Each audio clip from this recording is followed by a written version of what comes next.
सबको नमस्कार। पूरी दुनिया में इस टाइम कोरोना वायरस फैला हुआ है।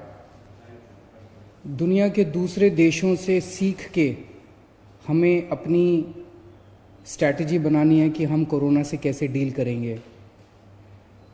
मोटे मोटे तौर पे सब देशों के एक्सपीरियंस देखने के बाद एक चीज़ तो साफ है कि आपको कोरोना से 3 कदम आगे रहना है।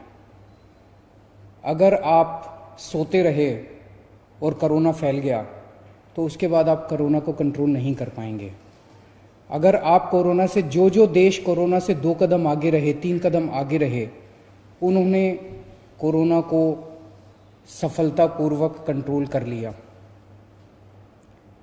इसके लिए हम सब लोगों ने मिलके, मैंने कई एक्सपर्ट्स के साथ पिछले कुछ दिनों से मैं बात कर रहा हूँ, कई डॉक्टर्स के साथ मैं बात कर रहा हूँ, कई लोगों से बातचीत करने के बाद हमने 5 स्टेप 5 बिंदुओं का हमने प्लान बनाया है कि हम आने वाले दिनों में दिल्ली में कोरोना को कैसे नियंत्रित करेंगे।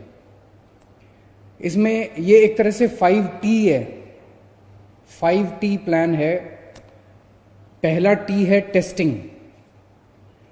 हमने ये देखा कि जिन जिन देशों ने टेस्टिंग नहीं की, वो जब कोरोना फैल गया तो उसको कोरोना को नियंत्रित नहीं कर पाए। अगर आप टेस्टिंग ही नहीं करेंगे, आपको पता ही नहीं चलेगा कि कहाँ कहाँ किस किस घर में कोरोना फैला हुआ है। और अगर आप टेस्टिंग नहीं करेंगे और कोरोना फैलता गया, नीचे एक आदमी दूसरे को, दूसरा तीसरे को, और इस तरह से ये चारों तरफ फैल जाएगा। हम साउथ कोरिया का एग्जाम्पल देखते हैं कि साउथ कोरिया ने किस तरह से बहुत बड़े स्तर के ऊपर टेस्टिंग कर करके उन्होंने एक एक आदमी को आइडेंटिफाई किया कि इसको कोरोना है, इसका इलाज कराओ, इसको कोरोना है, इसको क्वारंटाइन कर दो। उन्होंने एक एक को आइडेंटिफाई किया ताकि वो दूसरे लोगों को संक्रमित ना कर सकें। अगर हम टेस्टिंग नहीं करेंगे, हमें पता ही नहीं चलेगा कि कौन संक्रमित हो गया, कौन इन्फेक्ट हो गया और कौन इन्फेक्ट नहीं हुआ। इसको अब हम बहुत बड़े स्तर के ऊपर साउथ कोरिया की तरह करने जा रहे हैं। अभी तक टेस्टिंग किट्स की बड़ी समस्या थी, अब थोड़ी सी समस्या सुधरी है। हमने ऑलरेडी 50,000 लोगों के टेस्ट के लिए ऑर्डर किया हुआ है और वो ऑर्डर आने चालू हो गए हैं। 1 लाख लोगों के रैपिड टेस्ट के लिए हम लोगों ने ऑर्डर कर दिया है और शुक्रवार से हमें वो 1 लाख रैपिड टेस्ट कराने के लिए हमारे पास डिलीवरी चालू हो जाएगी। रैपिड टेस्ट आने के बाद जो हमारे हॉटस्पॉट्स हैं, जहां हमें लगता है कि कोरोना के पेशेंट थोड़े से ज़्यादा निकले, जैसे मरकज़ में निकले, मरकज़ के आसपास का जो निज़ामुद्दीन का एरिया है, उस तरह से दिल्ली में दिलशाद गार्डन में थोड़े से ज़्यादा निकले थे। तो उस तरह से जितने हमारे ऐसे एरियाज़ हैं, उन एरियाज़ के अंदर हम ज़्यादा रैपिड टेस्ट को ज़्यादा इस्तेमाल करके वहाँ पे रैंडम टेस्ट कराएंगे ताकि हमें पता चल सके कि कोरोना कहीं वहाँ ज़्यादा फैल तो नहीं रहा और हमें पता ही ना चले। तो रैपिड टेस्ट को इस्तेमाल किया जाएगा और जो डिटेल्ड टेस्ट होते हैं उनको भी इस्तेमाल किया जाएगा। दूसरा हमारा टी है, दूसरी बिंदु है ट्रेसिंग। हमने पता कर लिया कि ये आदमी कोरोना पॉजिटिव है। अब ये व्यक्ति किस किस से मिला, 14 दिन में किस किस से मिला, उनको सबको आइडेंटिफाई करते हैं। हमारी टीम बहुत एफिशिएंट टीम है, हमारे अफसरों की, डॉक्टर्स की, वो आइडेंटिफाई करती है और उन सब लोगों को सेल्फ क्वारंटाइन में डाल दिया जाता है। उनको कहा जाता है कि आप घर से बाहर नहीं निकलोगे। ये ट्रेसिंग अभी तक दिल्ली के अंदर बहुत अच्छे स्तर के ऊपर चल रही है। अब हमने पुलिस की मदद भी लेनी चालू की है। एक आदमी पॉजिटिव निकला, उसने हमें बताया जी पिछले 14 दिन के अंदर मैं इन 100 लोगों से मिला था। हमने उन 100 लोगों को कहा कि भाई आप अब सेल्फ क्वारंटाइन में घर में 14 दिन रहोगे। अब वो 14 दिन घर में रह रहे हैं कि नहीं रह रहे, इसके लिए हम पुलिस की मदद लेते हैं। पुलिस को हमने अभी तक 27,702 लोगों के फोन नंबर दिए हैं, ये पता करने के लिए कि वो जो सेल्फ क्वारंटाइन वाले हैं वो घर में रह रहे हैं कि नहीं रह रहे। उनके फोन से पता चल जाता है कि फोन का मूवमेंट तो नहीं हो रहा, वो घर में रह रहे हैं कि नहीं रह रहे। उसके ऊपर फिर मॉनिटरिंग कर रहे हैं। इसके साथ साथ हम ये भी पता कर रहे हैं कि मरकज के जो लोग निकले थे, लगभग 2000 फोन नंबर आज हम पुलिस को देने वाले हैं कि मरकज के अंदर जितने लोग थे वो कहीं आसपास बाहर के एरिया में तो नहीं घूमे थे। अगर वो बाहर के एरिया में घूमे थे और वो कहां कहां गए थे वो पता चलेगा, तो उन एरियाज को सील कर दिया जाएगा। तो ट्रेसिंग के बेसिस पे हम सेल्फ क्वारंटाइन करेंगे, सीलिंग करेंगे और मॉनिटरिंग करेंगे कि लोग सेल्फ क्वारंटाइन फॉलो कर रहे हैं कि नहीं कर रहे। हमारा तीसरा टी है ट्रीटमेंट। जो बीमार हो जाता है फिर उसका इलाज कराना है हमें।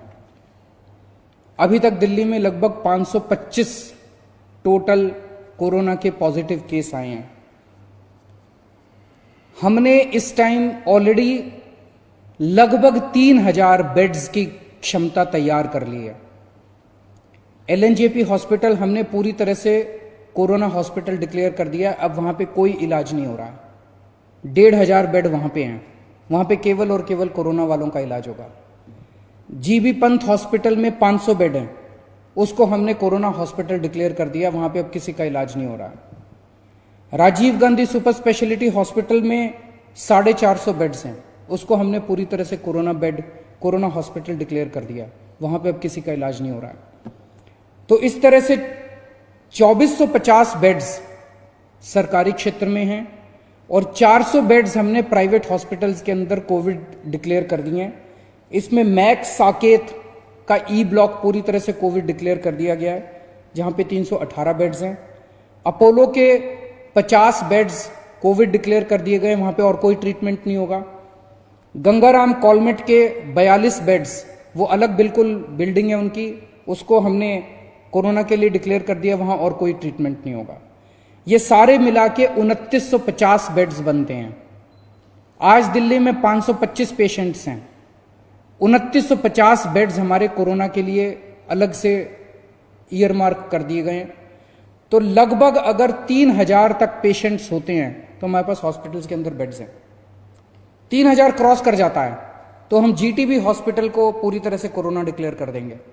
जीटीबी में हमारे पास 1500 बेड्स हैं, तो 4500 बेड्स हो जाएंगे। इस तरह से हमने प्लानिंग की है कि 3000 पेशेंट होंगे तो क्या होगा, 4000 पेशेंट होंगे तो क्या होगा, 5000 पेशेंट होंगे तो क्या होगा, 6000 पेशेंट होंगे तो किसको टेक ओवर करेंगे। इस तरह से 30,000 एक्टिव पेशेंट्स, अगर दिल्ली में 30,000 पेशेंट्स हो जाते हैं, एक्टिव पेशेंट्स, ट्रीट किए हुए नहीं, कई लोग ऐसे हैं जो कि अस्पताल में आए, इलाज हो गया, ठीक हो गए और घर चले गए, वो नहीं। 30,000 एक्टिव पेशेंट्स जब दिल्ली में अगर होंगे, उसकी हमने पूरी तैयारी की है। 30,000 एक्टिव पेशेंट्स में हमारे पास 8,000 हॉस्पिटल के बेड्स होंगे। वो कौन कौन से हॉस्पिटल्स में होंगे उसकी सारी चिन्हित कर लिया गया है कि इतने के बाद फिर इस हॉस्पिटल को टेक ओवर कर लेंगे, इतने के बाद इस हॉस्पिटल को टेक ओवर। 12,000 होटल के कमरे टेक ओवर किए जाएंगे। किस किस होटल को कब टेक ओवर किया जाएगा इसकी भी चिन्हित कर लिया गया है कि 8,000 पेशेंट होने के बाद इस होटल को टेक ओवर किया जाएगा, 7,000 पेशेंट होने के बाद इस होटल को टेक ओवर किया जाएगा, और 10,000 पेशेंट्स को बैंक्वेट्स और धर्मशालाओं में रुकवाया जाएगा।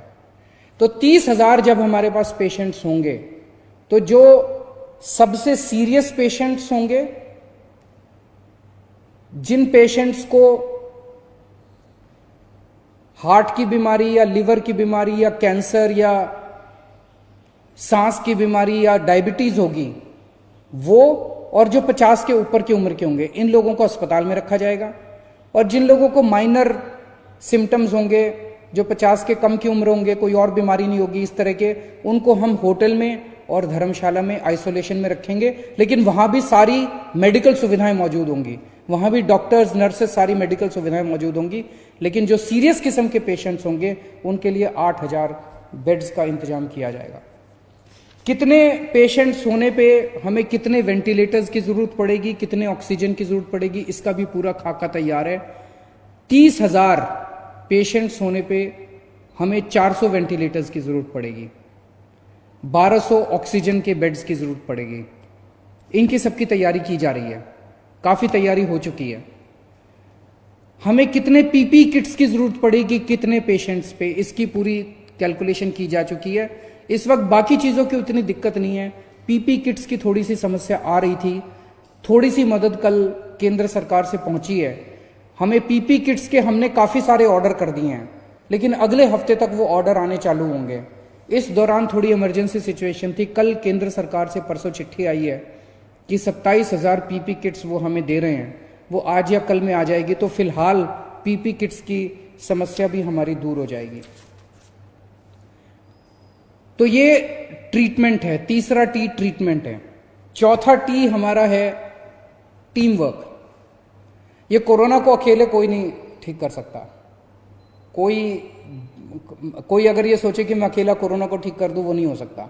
ये टीम वर्क पे जब तक हम काम नहीं करेंगे टीम की तरह, और मुझे बड़ी खुशी है कि आज सारी सरकारें एक टीम की तरह काम कर रही हैं। राजनीति से ऊपर उठ के सारी सरकारें, केंद्र सरकार, राज्य सरकारें, सारी एजेंसीज, सब एक टीम की तरह काम कर रही हैं। और मुझे बहुत खुशी है कि हम सब मिलकर एक टीम की तरह काम कर रहे हैं। इसमें सारी राज्य सरकारों को भी मिलकर काम करना पड़ेगा।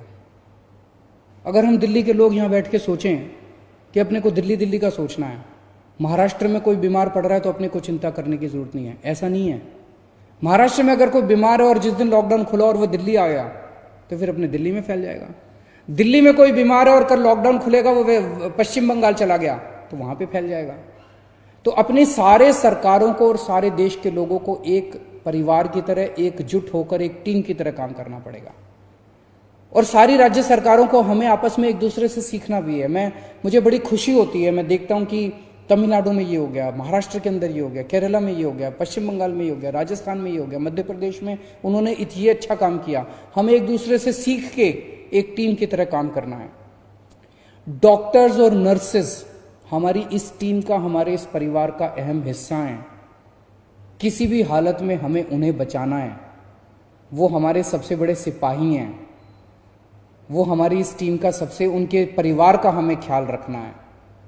कहीं कहीं मैं देखता हूं कि डॉक्टर्स के साथ उनके पड़ोसियों को, उनके कॉलोनी वालों को उन्होंने कहा कि आपको तो कोरोना हो गया होगा, आप कॉलोनी में मत घुसिए। ये सही नहीं है, ये बिल्कुल गलत है, इसको बर्दाश्त नहीं किया जाएगा। सबसे इंपॉर्टेंट इस कड़ी का हिस्सा हमारे डॉक्टर्स हैं और हमारे देश के लोग। हम सब लोगों को इस वक्त, लॉकडाउन के वक्त, एक अनुशासित तौर पे अपने घर में रहना है, सोशल डिस्टेंसिंग का फॉलो करना है। देश के लोग इस टीम का सबसे बड़ा हिस्सा हैं और मुझे बेहद खुशी है, मैं ये देख रहा हूं कि इस वक्त, जरूरत के वक्त, जिन लोगों के पास पैसा है वो सामने आ रहे हैं। जो बहुत बड़े बड़े लोग हैं, पैसे वाले लोग हैं, वो कोशिश करके इधर उधर से पीपी किट ऑर्गेनाइज कर रहे हैं, वेंटिलेटर्स ऑर्गेनाइज कर रहे हैं। जो और कई सारी धार्मिक संस्थाएं हैं, सामाजिक संस्थाएं, वो खाने का इंतजाम कर रही हैं। और मुझे बड़ी खुशी है कि हम सब, ऑपोजिशन हो या पक्ष हो या विपक्ष हो, सब एक साथ मिलकर काम कर रहे हैं। थोड़े दिन पहले मैंने सभी बीजेपी के लीडर्स के, दिल्ली के लीडर्स हैं उनके साथ, जो एमएलए उनके साथ बात की थी। कल मैं सभी दिल्ली के सांसदों के साथ बात करने जा रहा हूं। उनके विचार, उनकी जो भी बातें, उनको हम सुनेंगे, उनके हिसाब से साथ काम करेंगे। और पांचवा टी है ट्रैकिंग एंड मॉनिटरिंग। मैंने इतनी सारी बातें तो बोल दी, लेकिन इन सब बातों को मॉनिटर करना, उसको ट्रैक करना कि चीज़ें सही चल रही हैं, इसकी जिम्मेदारी मेरी है। दिल्ली के अंदर 24 घंटे मोमेंट टू मोमेंट ट्रैक करना कि जो पूरा हमने प्लान बनाया वो प्लान उसके हिसाब से चल रहा है, इसकी जिम्मेदारी मेरी है। वो 24 घंटे मैं ट्रैकिंग कर रहा हूँ, मैं मॉनिटर कर रहा हूँ और मैं इसके ऊपर नज़र रखूँगा। मुझे पूरी उम्मीद है कि अगर हम कोरोना से 3 कदम आगे रहेंगे तो हम कोरोना की इस लड़ाई को मिलके जीत पाएंगे, टीम की तरह जीत पाएंगे। बहुत बहुत शुक्रिया।